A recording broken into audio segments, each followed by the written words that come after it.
Hello and welcome to another Game Nexus video. Today we're going to be taking a look at Tekken 7 on PlayStation 4. Now, this game was originally released in Japanese arcades on March 18th of 2015, exclusively on Namco's system ES3. It was then upgraded the following year as Tekken 7 Fated Retribution on July 5th of 2016.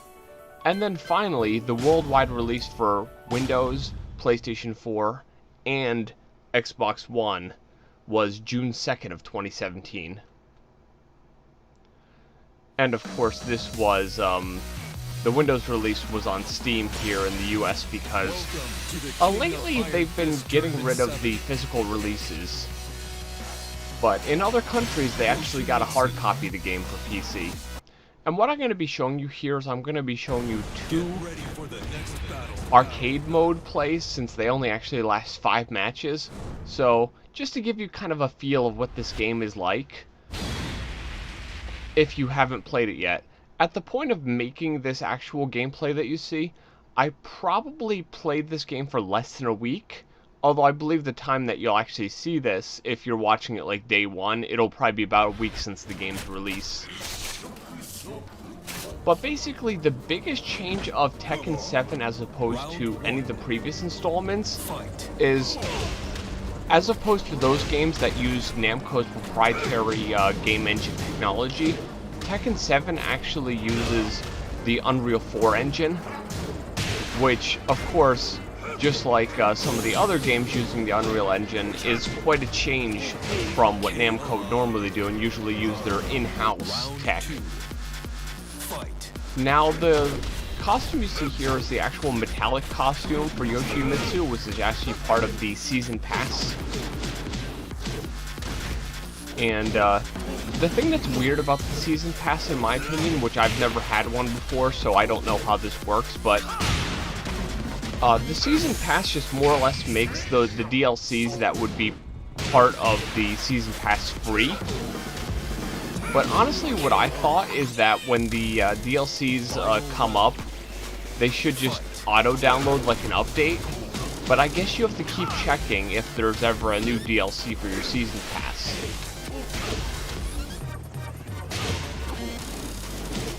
But, yeah, the two biggest additions to this gameplay are the Rage Arts and the Rage Drive. Basically, think of your Rage Arts like a desperation move, that if your health is below 30%, depending on the character, like, when you get to that critical level, you can unleash this, like, crazy, like, combination if you hit it just right. I'm sorry, the other thing is the Power Crush, that lets your player continue their attacks even when being hit by the enemy. Although they will receive the damage dealt by the enemy's attack, the mechanic also works by absorbing for higher mid attacks. And this is one of the new characters of the game. This is Lucky Chloe. I remember when this game was first announced and the character was first announced, she was like so like Japanese, kawaii and everything, as everyone said. There was actually a lot of Americans who complained. And the funny thing is, the game's maker actually said, oh, okay, then we won't put her in your version of the game. We'll include some, like, MMA boxer guy instead. And everyone's like, really? Are you kidding? And he was like, yeah, of course I'm kidding. I'm not going to change my game because people say they don't like it. And speaking of the Rage Arts, here's hers.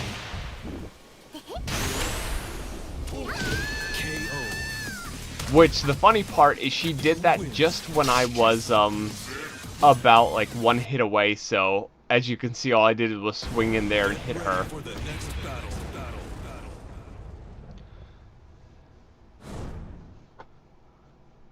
But yeah, what I was saying is, there was actually some people who were complaining about that character, which is kind of silly. I look at it this way, if you don't like a character in a fighting game, guess what? Don't play as them. It'd be like if fat people had gotten mad about the character Bob because he's fat. And I'd look at it this way. just because a character has a certain attribute doesn't mean it's making fun of you. It'd be like African people getting mad that there's an African guy and they'd be like, oh, he's like a stereotype. It's like, no, he's just a character in a game. Get over it already. But yeah, here's our good friend Law. And I definitely have to say, it goes without saying if you're looking at this footage. Of course, I'm capturing this at 720p, but this game just looks great. It looks so smooth. I know I saw a video which went into like the details about playing this on a PC as opposed to a PlayStation 4, as opposed to a PlayStation 4 Pro, as opposed to an Xbox One. But I can honestly say, if you're playing a fighting game, you're probably not looking at silly things like the background details. So, regardless of what you're playing this on, you're going to have a great experience, because it is a very good-looking game. And now here's the next to last arcade mode match, which of course is Heihachi. I've not shortened any of the load times, so if it seems like it's taking long to load, these are just the default stock PS4 load times.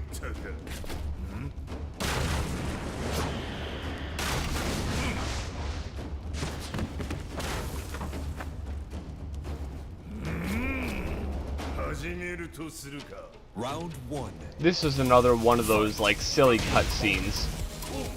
And the weird part is I actually played not story mode. I haven't gotten into the story mode of this game yet. I might post another video at some point with like more details about some of the extra modes, but I once played one game where I actually ended up facing Akuma instead of...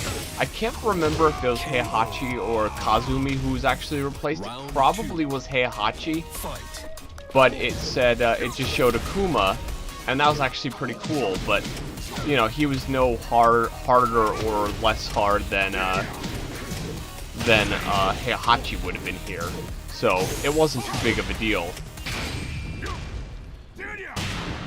And if you know nothing about it, the Namco system ES3, similar to the Sega Lindbergh or Ring Edge 2 systems, is a PC-based hardware which basically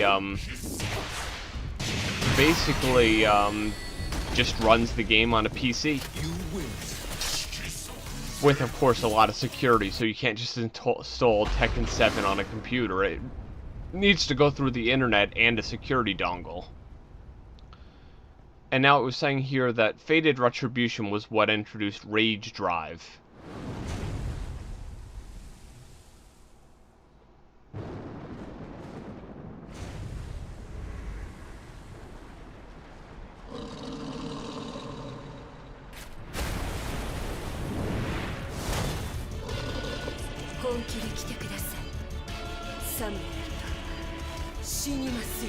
Round 1. And now it had said here that the new Rage Drive allows the player to empower certain attacks by sacrificing the Rage mode, meaning you can't do the super combo thing that you saw Heihachi and Lucky Chloe do earlier. And of course, that same update, the Fated... Well, let me let you see this.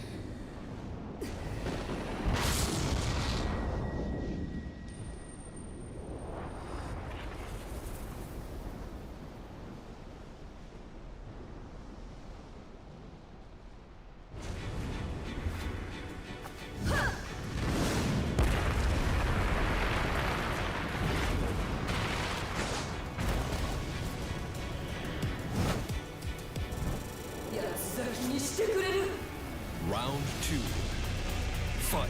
Okay, now what I was saying is the update also added the character-specific EX and Super meter, which serves as a limiter for some special attacks. The meter only works on Eliza, who was the pre-order DLC character, which I hear at this point will be released as a paid DLC character later, although reputedly she won't be part of the season pass. And of course, the super meters for Akuma.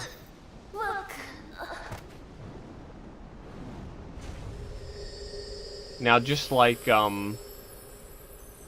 Dark Resurrection, when you defeat Jinpachi, that's kind of like that but this was supposed to happen type ending part. And now, I would show you the credits, but honestly, all the credits end up showing you is like literally a 6-minute, no pictures, nothing, of just like this music playing, and it lasts like forever, honestly.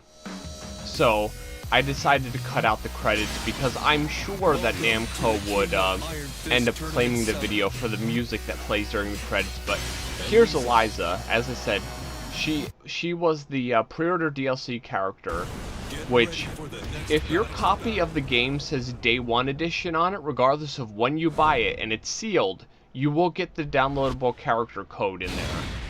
And I'm talking about physical copies. If you buy it off of Steam after June 2nd, you do not get her. The only way to get her after June 2nd is to purchase a copy that says Day 1 Edition off of the shelf that's sealed, and it comes with the Eliza DLC code in the packaging. And now what I'm using is her bikini costume, which, just like Yoshimitsu's metallic costume, the only way to actually use this costume is to go into custom mode and basically add her costume, like put it on her and save it as a character, basically. Round 2. Fight. And now she plays very similar. Like, some special moves she has, like if you do like a Hadouken, she'll do that dark wave. If you do the Shoryuken, she does that thing where she raises up in the air like that. And then she has a few special moves as well. Yeah, this is the wind pose where she just kind of falls on the ground because I guess she needs to feed because she's a vampire. Get ready for the next battle. And one thing that people complain about is the get ready for the next battle thing. It's actually loading. And they're like, oh wow, this game has a lot of loading. And speaking of Bob, there's our good friend Bob. Even though I believe in the, in one of the games, I think there was Thin Bob. But I guess they decided not to, like, make that canon. Round 1. Fight. And I know I probably explained it in tons of my Tekken videos before, but the reason why Bob actually even came about was because of Wrong. A lot of people just called him, a lot of Americans who couldn't pronounce his name called him Bob. So basically, that's how the character came. They just made a fat American character and called him Bob. More or less, it was the maker of Tekken trolling his American fans. But actually, I've played as him a little bit. Bob is actually a decent character, even though he's your typical overweight character. Now, the new characters in this game are Catarina, who is the sassy Brazilian woman who practices the art of savate. There is Claudio, a white-clad man from Italy who's a member of the anti-devil organization combating the devil gene's threat, empowered with, I think it says Sirius magic, S-I-R-I-S. Then there was Lucky Chloe, an otaku who wears a kitten-themed costume and has a freestyle dance style. There is Shaheen, who is the Saudi Arabian man who handles the military self-defense fighting style. Now, just a quick note there, what Kuma did there is similar to something that Brian Fury does, and I think some other characters might do it, but instead of being a fish, it's a piece of metal, and I thought it was cool that they reused that animation. Now, I was saying about Shaheen. He also was designed to be a beginner-friendly character. Then there's Josie, a young Filipino woman who wears a yellow top, a blue miniskirt, and a red bow. She practices eskrima, and kickboxing. She was first documented in leaked arcade data before officially being revealed during the Tekken 7 broadcast. Then there was Gigas, the hulking red-skinned humanoid who appeared to have cybernetics attached to his otherwise nude body.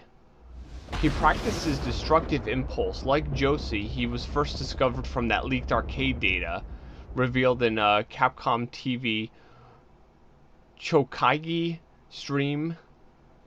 And then, of course, there's Jack 7, which is a new model of the Jack series of robots. He has a slightly modified design with red hair and green glowing arms, as well as with previous Jack series, he uses brute force to pummel his opponents. And then, of course, as you saw in the earlier, you saw Kazumi Mishima / Devil Kazumi. She's Heihachi's wife and Kazuya's mother, who possesses the devil gene. Kazumi's fighting style is Hakido style karate, which is similar to the Mishima fighting style karate as used by her husband and her son, but with the additional abilities such as summoning a tiger and levitating. She originally served as the game's unplayable final boss prior to becoming the 7th time released character added after launch. Kazumi also has a devil form, which remains unplayable outside of the final stage which she is fought. So, only the boss can do that transformation. And I definitely have to say, in my opinion, Kazumi's transformation was actually pretty cool. But personally, I think when you fight Jun in Tekken Tag Tournament 2, and she does that transformation into Unknown, I think that is cooler than what Kazumi does in this game. And finally, our last new character is Master Raven, who's a female ninja with the fighting style similar to the character Raven. And she is in charge of the organization that the original Raven works for. And as you saw there, that was the actual rage art that Eliza does. But yeah, decent number of new characters to this game. And I have to say, from what I've played, it plays really nicely. Everything is really smooth. As I don't really play that much online, I really can't like comment on that, but I had heard not too long ago they released a bit of a patch to the game, so online runs a little bit smoother.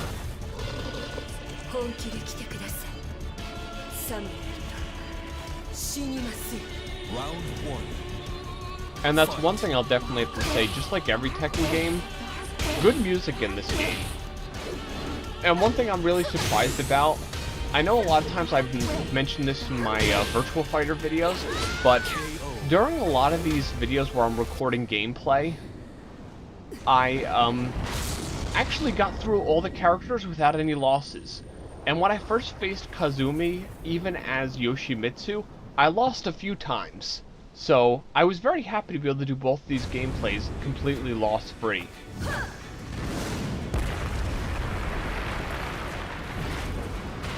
And of course, just like before, she's gonna grind your bones into dust. Round 2. And just as I was saying, yeah, this game, so far from what I've played, as I said, I'm less, at the point of recording what you're seeing here, I was less than a week in, but so far it's actually been pretty fun. I definitely have to recommend it. If you're a Tekken fan, you're going to want to give Tekken 7 a try on either Xbox 360, Xbox One, PlayStation 4, or PC. Or of course, if you have a really cool arcade, you could play it in the arcade too, but not many places will have this. Well, this has been another Game Nexus gameplay video, quick look at Tekken 7, and I will see you in my next video. Later.